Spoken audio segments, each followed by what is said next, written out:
Em nome do Pai que me criou, em nome do Filho que me resgatou, em nome do Espírito Santo que me santificou, divina vontade reina na minha vontade. Suprema Majestade, eu venho em sua divina vontade, em nome de todos, do primeiro ao último homem que existirá na terra, para dar a Ti as homenagens que tem de direito, as adorações, os louvores, o amor que cada criatura lhe deve, as ações de graça, e fazer todas as reparações por todos e por cada pecado.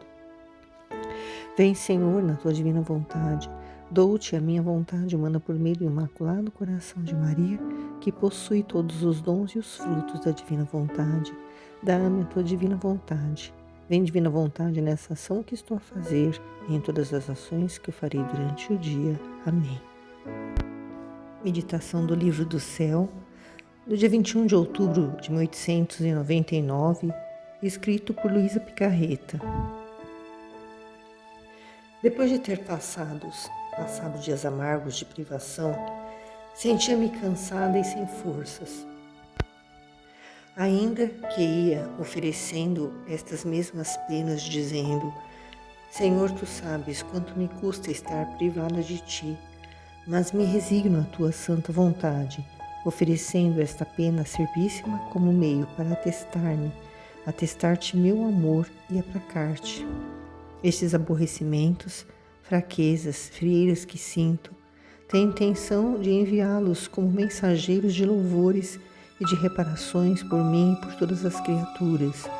Isto tenho e isto te ofereço. É certo que tu aceitas o sacrifício da boa vontade, quando se te oferece o que se pode sem reserva alguma, mas vem, porque não posso mais. Luísa sofria muito essas privações de Jesus, né? Quando ele se ausentava, né? De estar sendo visto por ela, ou o que ele falava dentro do coração dela, na mente dela. E ela sabia que custava muito para ela ficar privada dele, mas ela estava se resignando, né?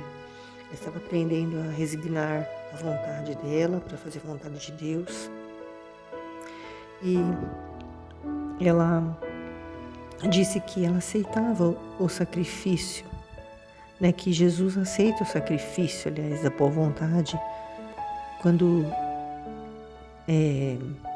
a pessoa se oferece, né, sem reserva alguma, né? Mas ela mesmo assim, ela estava ainda pedindo que ele viesse, porque ela não aguentava mais essa ausência. Ela continua escrevendo: muitas vezes me vinha a tentação de me conformar à justiça e pensava que a causa pela qual não vinha era eu mesma, porque quando Jesus nos dias passados me tinha dito que se não me conformasse, o obrigaria a que não viesse e a não dizer-me mais nada para não ter-me descontente, mas não tinha vontade de fazê-lo, muito mais porque a obediência não o consentia. Enquanto me encontrava entre estas amarguras, primeiro veio uma luz com uma voz que dizia... Antes de continuar, quero falar que a Luísa muitas vezes sofria a tentação de se conformar à justiça divina, mas ela, como uma alma vítima, ela não sentia que deveria, porque ela tinha que sofrer ela mesma, passar pelos sofrimentos que Jesus ia castigar a humanidade. Ela passava por muitos sofrimentos e os castigos eram amenizados. E ela disse que estava achando que Jesus não estava aparecendo, né? Porque nos dias anteriores, Jesus tinha dito para ela que se ela não se conformasse com a justiça divina, né, com os castigos que ele queria enviar, ele seria obrigado a não dizer mais nada para ela, não desabafar com ela o sofrimento dele, pelo qual ele estava querendo castigar as criaturas, né? Ele não ia desabafar com ela para não ver ela descontente. E se ela não se conformasse, que ele estava se vendo obrigado a não dizer mais nada para ela, né? A não. E ela disse que ela não tinha vontade de não obedecer, de não se conformar, mas a obediência queria que ela, né, se sentisse assim. E enquanto ela estava nessas amarguras, né, aí veio uma luz, né, que dizia para ela: à medida que o homem se intromete nas coisas terrenas, assim se afasta e perde a estima dos bens eternos. Eu dei as riquezas para que se sirvam delas para a sua santificação, mas elas se serviram delas para me ofender e formar um ídolo para o seu coração. E eu destruirei as pessoas e as riquezas junto com elas. Essa luz, né, era Jesus, né, que veio iluminar a mente dela para explicar para ela, né, o porquê que ele quer castigar, né, a humanidade, porque a humanidade, né, se afastou de Jesus, né, e se apegou demais às coisas terrenas, né, aos bens terrenos, às riquezas, né, que Jesus permite que as pessoas tenham, né, mas que essas riquezas todas, não só materiais, mas riquezas de todo tipo de bem, né, de dons, de saúde, de tudo que é bom, né, que são os bens, né, as riquezas, as graças que Ele nos dá todos os dias, né, que são para nossa santificação, mas elas só servem para ofender a Jesus e formar um ídolo para o coração, né? Quantas pessoas só vivem pensando em ter, né? Só ter casas, ter um emprego, né? Já está num emprego bom, quer outro melhor porque ganha mais, só pensa em ter, tem um celular já que é outro, tem uma televisão que é outra, né? Só fica pensando em bens materiais e só pensam nisso, então acaba que forma um ídolo. Se a pessoa só pensa naquilo, ela está idolatrando aquilo, né? Está colocando em primeiro lugar na vida dela. E por causa disso, Jesus disse: eu destruirei as pessoas e as riquezas junto com elas. Ele vai castigar a ponto das pessoas perderem tudo que tem, todos os seus bens materiais e todo tipo de bem que ele sempre doou e doa ainda, né? Por amor, né? Por a santificação das almas, né? Uma pessoa que tem condições financeiras muito boas, o que ela deveria fazer? Pensar no próximo, né? Ajudar mais as pessoas, não resolver o problema da fome no mundo, nem da habitação, nem nada, mas pelo menos partilhar com as pessoas que estão mais próximas, ajudar instituições de caridade, né? Ajudar a igreja, ajudar, né, pessoas que estão passando necessidades, fazer uso desses bens materiais, né, dessa riqueza que a pessoa tem para poder fazer o bem, né, e se santificar com isso, mas é o contrário, né. E Luísa continua dizendo: depois disso vi o meu caríssimo Jesus, mas tão sofredor, ofendido e irado com as nações que dava terror. Eu súbito comecei a dizer-lhe: Senhor, ofereço-te as tuas chagas, o teu sangue, o uso santíssimo dos teus santíssimos sentidos que fizestes no curso da tua vida mortal, para te reparar as ofensas e o mau uso dos sentidos que fazem as criaturas. A Luísa, ela estava, né, vendo Jesus sofrendo tanto com aquelas ofensas, né? E ele estava tão irado com as nações que dava medo dela ver Jesus. Por causa de tudo isso que eu mencionei acima, né? Então ela começou a dizer para Jesus, e oferecendo as chagas dele, o sangue dele, né? Os santíssimos sentidos que ele usou quando esteve aqui na terra, né? Que ele usou para reparar os sentidos dele todos, para reparar todas essas ofensas e os maus usos dos sentidos que as criaturas fazem, né? Que elas, os 5 sentidos, né? O falar, o sentir, né? O tocar, todo esse ouvir, né? Esses sentidos que as pessoas usam para ofender a Jesus, né? Que fizeram as chagas dele, né? Foram esses nossos pensamentos, esses nossos pecados pelos sentidos, né? E ela oferecia a Jesus para reparar, né? Tudo que o mal que as pessoas fazem diariamente a ele, né? Constantemente. E Jesus respondeu: você sabe como os sentidos das criaturas se tornaram como aqueles rugidos das bestas ferozes que com os seus rugidos afastam os homens em vez de atraí-los. É tanta a podridão e a multiplicidade das culpas que saem de seus sentidos que me obrigam a fugir. Olhem só o que Jesus fala, né? Que os sentidos das criaturas, as pessoas parecem para Jesus que não falam mais, que elas rugem como bestas ferozes e que afastam Jesus em vez de atraí-lo, porque é muita podridão, né? É muita culpa que as pessoas sentem, né? Que sai dos sentidos dela, culpa nos pensamentos, culpa no falar, né? Culpa nas ações que elas fazem. Elas fazem coisas erradas e depois ficam se sentindo culpadas e não buscam Jesus, não buscam o arrependimento, não buscam a confissão.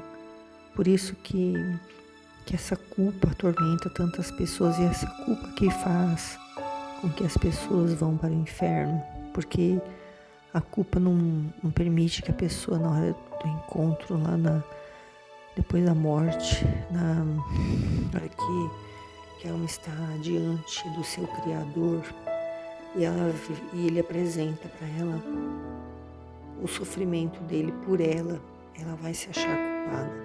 Ela não vai achar que aquele sofrimento dele por ela foi por amor, que ele se ofereceu, ela não é culpada, ela não é culpada dele ter sofrido todas essas chagas, todas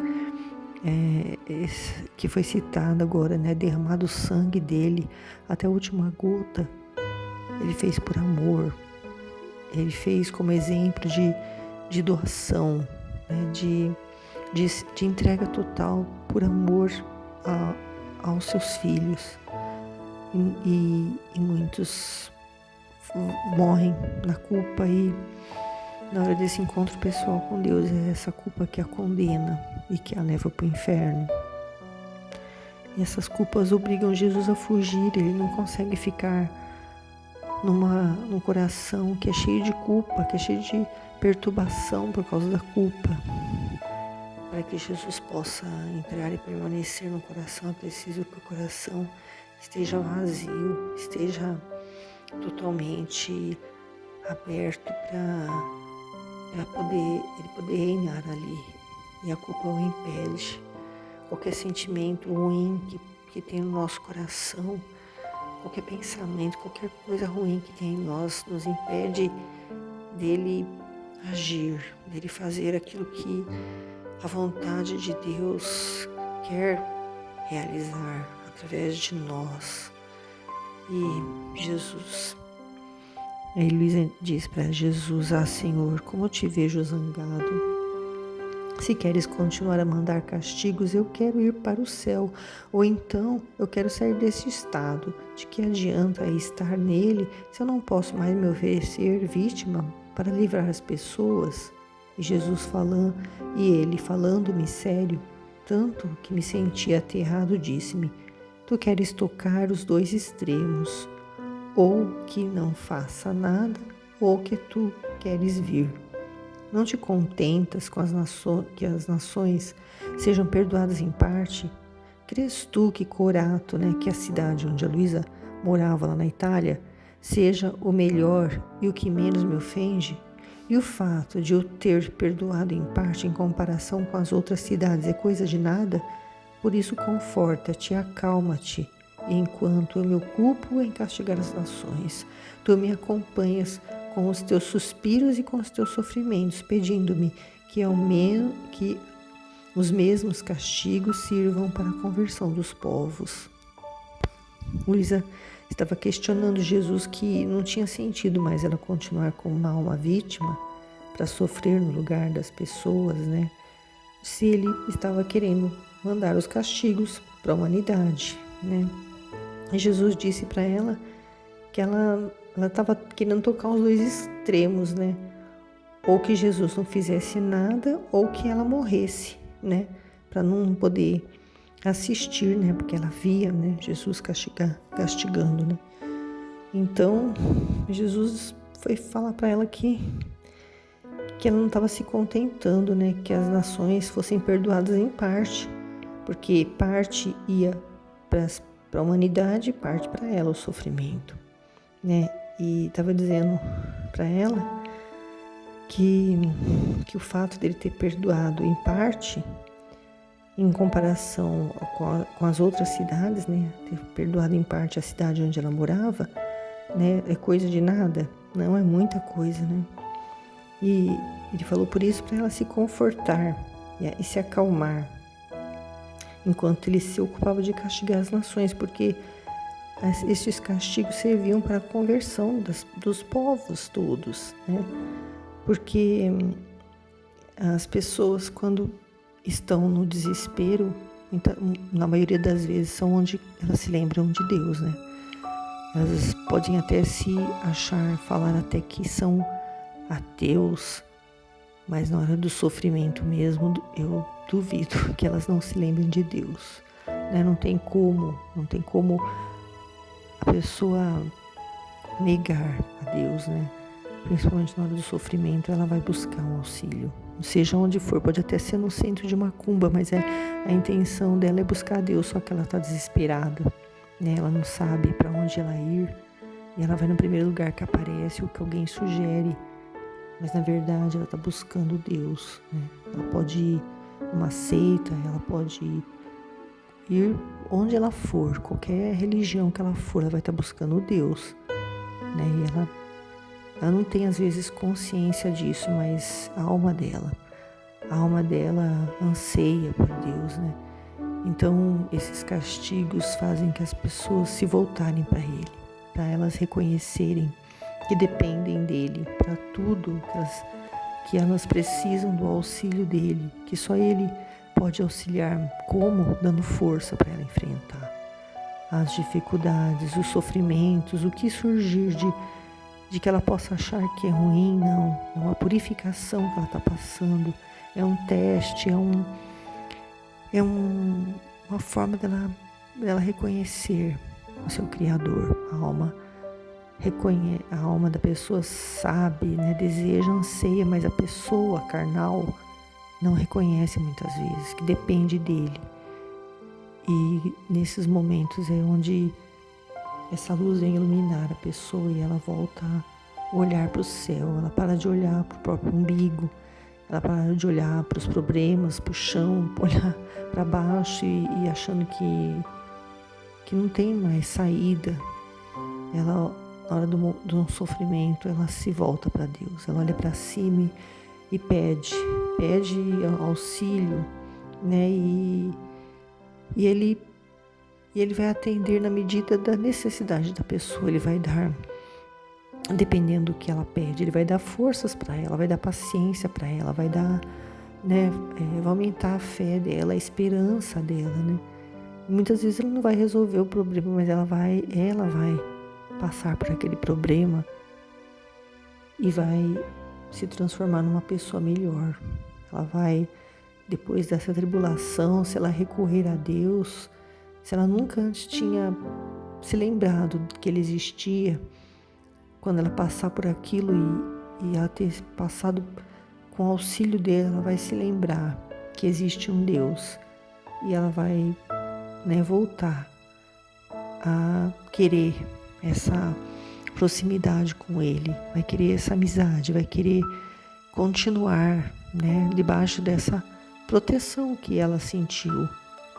Então é por isso que Ele permite muitas coisas que acontecem na nossa vida, né?